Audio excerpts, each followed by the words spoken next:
আসসালামু আলাইকুম। আজকে আমরা একটি সাইডে কাজ করলাম, ময়লার এবং পানির লাইনের 3টা বাথরুমের আর একটা কিচেন রুম। তো এই যে একটা পাইপ দেখতেছেন উপরেরটা, এটা হচ্ছে ময়লার, আর নিচে যে পাইপটা ওটা হচ্ছে পানির। তো পানির পাইপটা আমরা যতখানি পারছি একটু ক্রস ট্রস খাইয়ে নিয়ে যাওয়ার চেষ্টা করছি। তো আমরা নিচে প্লেন ব্যান, একটা এলবো আর একটা 45 ব্যবহার করে কিচেন রুমের লাইনটাকে উঠাইছি।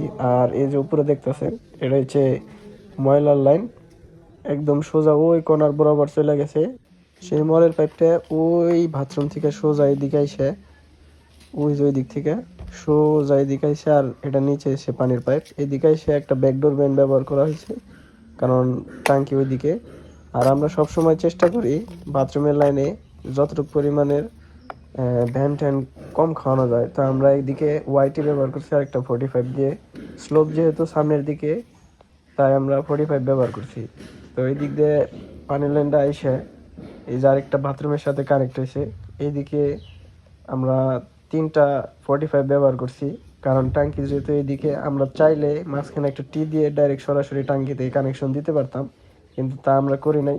এদিক থেকে ফুল লাইনটাকে সেপারেট করে নিয়ে এসে ডাইরেক্ট মেইন লাইনের ভিতরে ঢুকাই দিছি। আমরা যতটুকু পারছি এই কাজটারে সুন্দর করার চেষ্টা করছি। ধন্যবাদ।